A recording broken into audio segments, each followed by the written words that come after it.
ये प्रावधान करने का प्रस्ताव करती हूँ कि लाभांश आय पर अग्रिम कर की देयता लाभांश की घोषणा उसके भुगतान के बाद ही उत्पन्न होगी। इसके अलावा विदेशी संस्थागत निवेशकों के लिए मैं लाभांश आय पर कमतर सुलह दर पर कर की कटौती का प्रस्ताव करती हूँ। अवसंरचना क्षेत्र में विदेशी निवेश को आकर्षित बनाना। पिछले बजट में अवसंरचना क्षेत्र में विदेशी निवेश को आकर्षित करने के लिए हमने विदेशी सॉवरेन वेल्थ फंड और पेंशन फंड्स को भारतीय अवसंरचना में निवेश में होने वाली उनकी आमदनी पर कतिपय शर्तों के अधीन 100% कर छूट दी थी। हमने ये पाया कि ऐसी कुछ निधियां इनमें से कुछ शर्तों को पूरा करने में कठिनाई का सामना कर रही हैं। ये सुनिश्चित करने के लिए कि बड़ी संख्या में फंड भारत में निवेश करें, मैं प्राइवेट निधियन पर निषेध, व्यावसायिक गतिविधियों और अवसंरचना पर प्रत्यक्ष निवेश पर प्रतिबंध से संबंधित इनमें कुछ शर्तों में ढील देने का प्रस्ताव करती हूँ। eligible to raise funds by issuing zero coupon bond जारी करके अवसंरचना के वित्त पोषण की अनुमति देने के लिए मैं अधिसूचित अवसंरचना ऋण निधियों को इस बात के लिए पात्र बनाने का प्रस्ताव करती हूँ।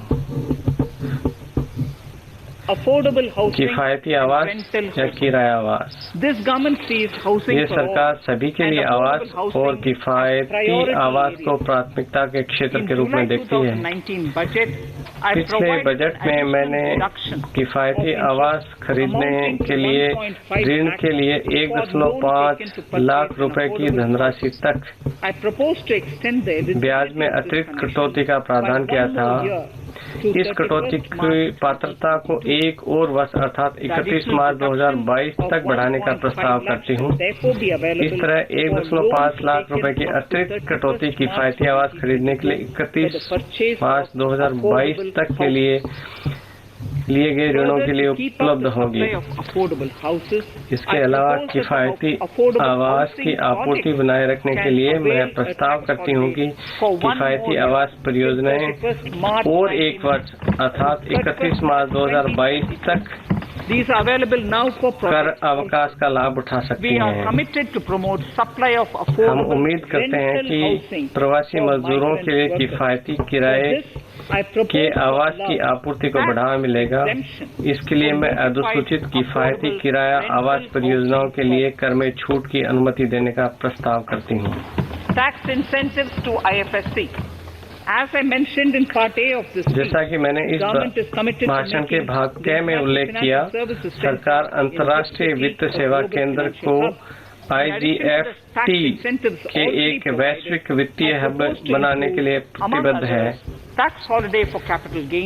पहले से दिए गए प्रोत्साहनों के अलावा मैं अन्य बातों के साथ साथ एयरक्राफ्ट लीजिंग कंपनियों की आय से पूंजी लाभ के लिए कर अवकाश, विदेशी पट्टाकर्ताओं को दिए गए एयरक्राफ्ट पट्टा किराया के लिए कर छूट, IFSC में विदेशी निधियां ले जाने के लिए कर प्रोत्साहन और IFSC में स्थित विदेशी बैंकों के निवेश प्रभाग को कर छूट की अनुमति शामिल करने का प्रस्ताव करती हूँ। अध्यक्ष महोदय, करदाताओं की अनुपालना सुगमता के लिए वेतन, आय, कर भुगतान, TDS आदि ब्यौरे कर विवरणी में पहले से भरे हुए आते हैं। कर विवरणी भरना और आसान बनाने के लिए सूचीबद्ध प्रतिभूतियों से पूंजी लाभ, लाभांश आय और बैंकों तथा पोस्ट ऑफिस आदि से प्राप्त ब्याज के बारे में पहले से ही भरे हुए होंगे। छोटे न्यासों को राहत। छोटे स्कूल अस्पतालों को चलाने के लिए लघु सेवा न्यासों पर अनुपालन बोझ कम करने की उम्मीद करते हैं। अभी तक ऐसी संस्थानों को छूट मिली हुई थी जिनकी वार्षिक प्राप्ति 1 करोड़ रुपए से अधिक नहीं हो। अब मैं इस राशि को बढ़ाकर 5 करोड़ करने का प्रस्ताव करती हूँ।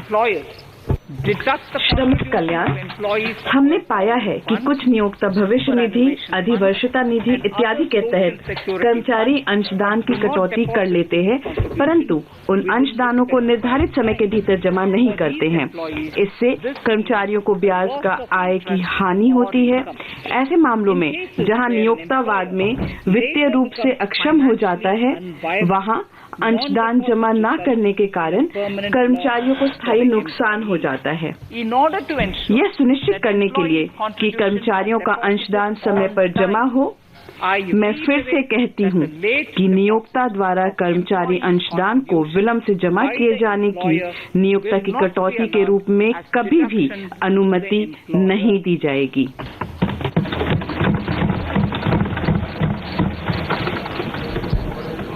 Incentives for startups. स्टार्टअप्स के लिए प्रोत्साहन। In order to incentivize देश में स्टार्टअप्स को प्रोत्साहित करने के लिए मैं स्टार्टअप्स के लिए कर अवकाश का दावा करने की पात्रता और 1 वर्ष अर्थात 31 मार्च 2022 तक बढ़ाने का प्रस्ताव करती हूँ। इसके अलावा स्टार्टअप्स में फंडिंग प्रोत्साहित करने के लिए मैं स्टार्टअप्स में निवेश करने के लिए पूंजी लाभ छूट को और 1 वर्ष अर्थात 31 मार्च 2022 तक बढ़ाने का प्रस्ताव करती हूँ। महोदय, अब मैं अप्रत्यक्ष कर प्रस्ताव की बात करूंगी, जीएसटी। इससे पहले कि मैं अपने अप्रत्यक्ष कर प्रस्ताव पर आऊं, मैं सदन को जीएसटी के बारे में बताना चाहूंगी। जीएसटी अब 4 वर्ष पुराना हो गया है और इसे और सरल बनाने के लिए हमने अनेक उपाय किए हैं। कुछ उपाय इस प्रकार हैं। पहला, एसएमएस के माध्यम से शून्य रिटर्न। दूसरा, छोटे करदाताओं के लिए तिमाही रिटर्न और मासिक भुगतान। तीसरा, इलेक्ट्रॉनिक बीजक प्रणाली। चौथा, अधिप्रमाणित इनपुट कर विवरण। पांचवा, पहले से भरा हुआ संपादन योग्य जीएसटी रिटर्न। और छठा, अलग अलग समय पर रिटर्न का भरा जाना। जीएसटीएन प्रणाली की क्षमता भी बढ़ा दी गई है। हमने विशेष अभियान चलाकर कर वंचकों और जाली बिल निर्माताओं की पहचान करने के लिए डीप एनालिटिक्स और कृत्रिम इंटेलिजेंस यानी आर्टिफिशियल इंटेलिजेंस का भी इस्तेमाल किया है। परिणाम स्वयं बोलते हैं। हमने पिछले कुछ महीनों में रिकॉर्ड कलेक्शन किया है।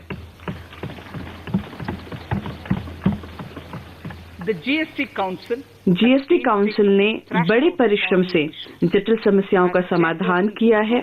इस काउंसिल की अध्यक्षा के रूप में मैं सदन को आश्वस्त करना चाहती हूँ कि हम जीएसटी को और सुचारू बनाने तथा प्रतिलोभी शुल्क संरचना जैसी विसंगतियों को दूर करने के लिए सभी संभव उपाय करेंगे। सीमा शुल्क को युक्ति संगत बनाना।